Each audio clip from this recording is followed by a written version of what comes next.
ये दोनों भाई राम और लक्ष्मण, राम तो विशेष रूप से सीता के साथ ऐसा करेंगे ये नहीं हो सकता। क्यों नहीं हुआ था, क्यों आपके मन में भ्रांति आई, इसका भी निराकरण मैं कर दूंगा। लेकिन पहले मैं बताता चलूं, वाल्मीकि रामायण में 7 कांड हैं, 24,000 श्लोक हैं, और यह माना जाता है इनमें अधिकांश से प्रक्षिप्त हैं, जो वाल्मीकि ने लिखे नहीं। आप कहेंगे लिखे नहीं फिर कैसे हो गया? मैं 650 ऐसी कविताएं रोज व्हाट्सएप पे देखता हूं जो मेरे नाम से घूमती हैं। कुछ भी कूड़ा लिखो, नीचे गालिब लिख दो, कुछ भी कूड़ा लिखो, नीचे महादेव वर्मा लिख दो, और उसे व्हाट्सएप पे वायरल कर दो, फैल गया। व्हाट्सएप एक विश्वविद्यालय है जहां से ग्रेजुएट होने के लिए अकल से पैदल होने के अतिरिक्त कोई आवश्यकता नहीं है योग्यता के आपके पास।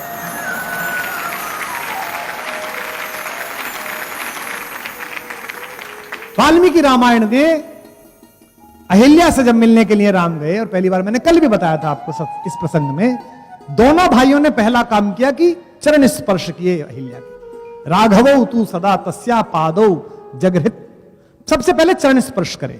अब आप सोच के देखिए कि चरण स्पर्श करके राम ने यह घोषणा कर दी कि यह अहिल्या नामक मां पाप से मुक्त है। इंद्र पाप मुक्त है तो यह मां भी पाप मुक्त है, इसलिए इसके चरण स्पर्श करता हूं। बाली का वध करते हैं रूमा के अपहरण के कारण। एक प्रसंग है वाल्मीकि रामायण में, जब वनगमन होने लगता है, सीता विलाप करती हैं, कहती हैं, तर्क देती हैं कि मैं राजभवन से निकलूंगी, मैं तुम्हारे मार्ग के कंकड़ पत्थर साफ करूंगी। राम बहुत समझाते हैं उनको, और जब नहीं मानती हैं तो सीता को अपने साथ ले जाने का उपक्रम करते हैं। और ऐसा कहते हुए जो श्लोक आता है, ऐसा कहते हुए जो टिप्पणी आती है, उसमें राम ये कहते हैं कि वन छोड़ो, मेरे लिए तो स्वर्ग भी तेरे साथ जाए बिना संभव नहीं है। ऐसा कहने वाला राम क्या सीता का निर्वासन कर सकता है? फिर यह हुआ क्यों? जो उत्तरकांड बाद में जोड़ा गया वाल्मीकि रामायण में, वो महर्षि वाल्मीकि की कृति ही नहीं है। राम की महिमा को भंग करने के लिए ऐसी योजना बनाई गई कि उसमें 2 बातें ऐसी जोड़ी गई, 4 बातें ऐसी जोड़ी गई, शंभूक वध से लेकर सीता परित्याग तक, जिसमें शंका पैदा हो। और उत्तरकांड पर मैं अलग से किसी दिन बोलूंगा। उत्तरकांड में ऐसी 100 बातें हैं जिनको देख के आपको पता चलेगा कि यह अलग से जोड़ा है। आप देखिएगा कि जब वनवास हो रहा है, वनगमन हो रहा है, तो सीता को राम को लाके कैकेयी ने कौपीन दिए हैं, वस्त्र। काशी में रहने वाला रेशम का कौपीन पहनता है। मरणम मंगलम यत्र विभूतिश्च विभूषणम कौपीनम यत्र कौशेयम सा काशी केन मीयते, ऐसी काशी। तो सीता के हाथ में तपस्वी का वस्त्र दिया, तो वशिष्ठ नाराज हो गए। वशिष्ठ ने कहा, वनवास राम का हुआ है, इसे क्यों दे रही हो? लेकिन जब कुटिलता छाती है तो आप चाहते हैं कि सामने वाला का और उत्पीड़न हो। तो गुरु वशिष्ठ ने फटकारा, सीता ने वस्त्र ले लिए, लेकिन सीता को पहनना नहीं आता वस्त्र। आप सोचिए, पूरी सभा है, मां है, भाई है, बहन, सब खड़े हुए हैं, गुरु वशिष्ठ खड़े हुए, पूरा दरबार खड़ा हुआ है, और उनको वस्त्र दिए गए कि पहनना नहीं आता। इस पे जो अगली टिप्पणी है उस पर आप राम के समर्थन में खड़े हो कि अपवाद है, झूठ है जो फैलाया गया। तो उस महफिल में राम ने वो काम किया जो प्रेम करने वाला पति कर सकता है। वो स्वयं आगे बढ़े और उन्होंने सीता को अपने हाथ से वस्त्र पहनाया। तस्यास्तत् क्षिप्रमागत्य रामो धर्मव्रता वरः चीरम बबंधम सीताया कौशेयस्य ऊपरी स्वयं। सीता को स्वयं वस्त्र पहनाया। जो आदमी अपनी पत्नी के सार्वजनिक अपमान को अपनी छाती पर झेलता हो, वो अपनी पत्नी को किसी के कहने पर जंगल भेज देगा? कैसी मूर्खतापूर्ण बात है। अग्नि परीक्षा के बारे में लोग बात करते हैं। राम ने विभीषण से कहा युद्ध जीतने के बाद कि जाओ मेरी पत्नी को नहला धुलाकर स्वच्छ वस्त्र पहनाकर लेके आओ। सीता ने कहा कि मैं बिना स्नान के पति का दर्शन करना चाहती हूं। विभीषण ने कहा कि प्रभु ने तो आज्ञा दी है कि आप स्नान कर लें और कपड़े पहन लें। नए कपड़े दे दिए गए, पालकी मंगवा दी गई, सीता पहुंची। जब सीता को उन्होंने देखा तो उनका मुख म्लान हो गया। अब आप समझेंगे कि इतने लंबे समय के बाद राम मिले तो म्लान के मुख हो गया। राम को लगा कि इतने सुंदर वस्त्रों में इतनी सजी संवरी अगर ये आएंगी तो लोक में इनके बारे में गलत राय जाएगी। इन्हें तो रावण की कैद में कोई दुख ही नहीं था, कोई कष्ट ही नहीं था, और यह दुख समझने के बाद समाज गलत सोचेगा। सीता ने कहा मैंने प्रभु से, अपने पति से अनन्य प्रेम किया है, अगर क्षण भर भी मेरा मन राम से दूर हुआ हो तो अग्निदेव मेरी रक्षा करें। तो इसमें मनश्छंद एक शब्द है। यहां कालिदास पढ़ाने वाले लोग बैठे हैं, जितनी महिलाएं बैठी हैं, सीता ऐसी नहीं है कि ऐसे कोई निर्वासन दे दे चली जाएंगी। ये सब झूठ है। सब ये उत्तर रामायण की कथा है जो बाद के लोगों ने जोड़ी है।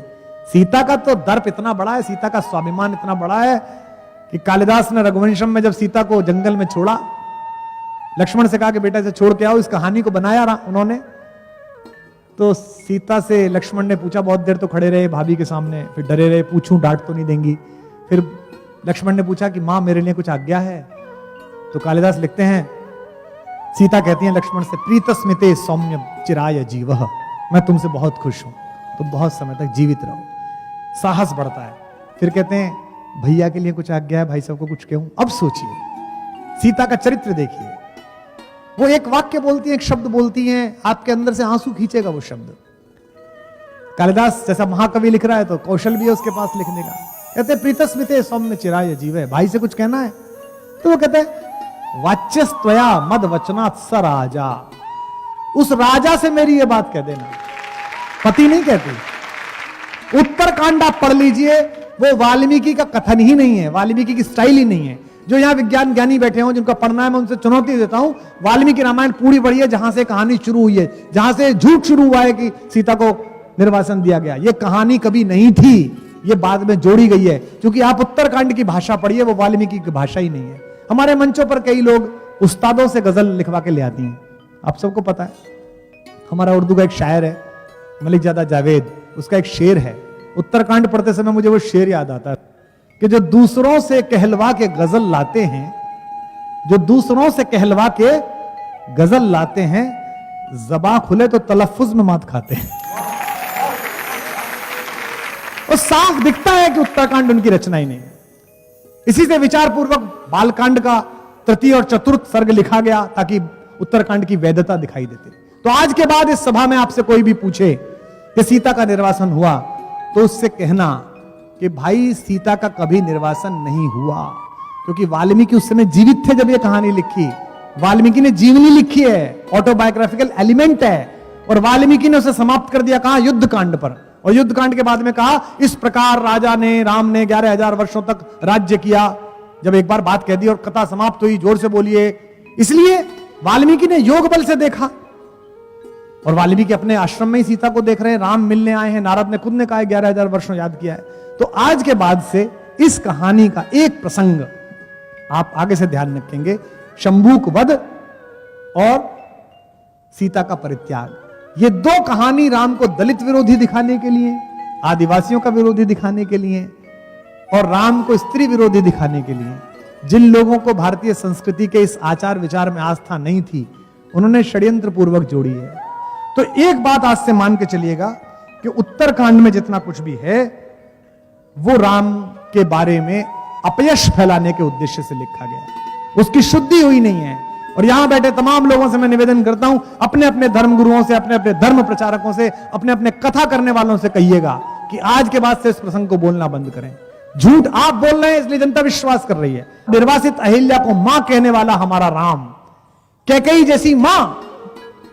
कल मैथिली शरण गुप्त की जयंती थी, मैथिली शरण गुप्त ने कैकेयी को पहुंचाया है जब पंचवटी में, तो कैकेयी बताती है बेटे से, होने पर बहुधा अर्धरात्रि अंधेरी, जी आकर करती पुकार थी मेरी, लोग कुहुक नहीं अपना कुहुक राम यह जागा। बेटा तुम्हें याद है जब तू छोटा था तो मेरे पास सोता था, राम से कहती है कैकेयी, लोग कुहुक नहीं अपना कुहुक राम यह जागा, निज मंजली मां का स्वप्न देख वह भागा, होने पर बहुधा अर्धरात्रि बहुतेरी, तुम वही राम में वही कैकेयी तेरी। राम कहते हैं, हे अम्ब तुम्हारा राम जानता है सब, इस कारण यह कुछ खेद मानता है कब। राम ने कहा कैकेयी से, 100 बार धन्य वह एक लाल की माई, जिस जननी ने है जना भरत सा भाई।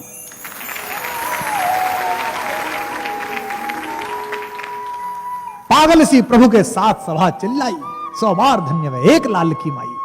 जिसने घुसने पर सबसे पहले कैकेयी के पैर छुए, आप सबको मैंने कल बताया था, वो राम किसी महिला के बारे में, अपनी पत्नी के बारे में, जिसके बिना स्वर्ग नहीं जाना चाहता, ऐसी घटना कर सकता है।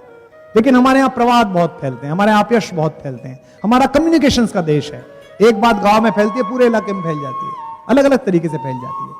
तो सबसे पहले तो अपनी इस आस्था, इस तर्क को दृढ़ करिए। मैं तर्क से सिद्ध कर रहा हूं, आज समय कम है, कल भी समय कम था, हर बार राम की बात करते समय कम पड़ता है, हरि अनंत कथा अनंता, समय कम है। इसलिए सबसे पहले अपने मन से स्वीकार कीजिए कि ऐसा आदमी, ये कैसे होता है कि अपने भाई के बारे में ऐसा कहते हैं, वो ऐसा नहीं कर सकता। तो सीता का जिस पर इतना भरोसा है, जिसके प्रति इतना विश्वास है कि वहां बंधन में रह के भी बाध्य नहीं है वो भारतेश्वरी, वो व्यक्ति उसे घर से निकाल देगा। ऐसी मूर्खता कैसे सोची जा सकती है।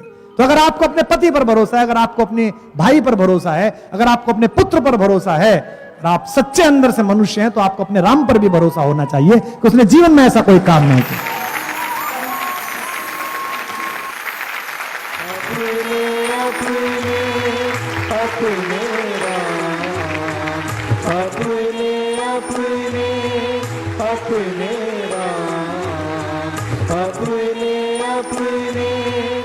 अपने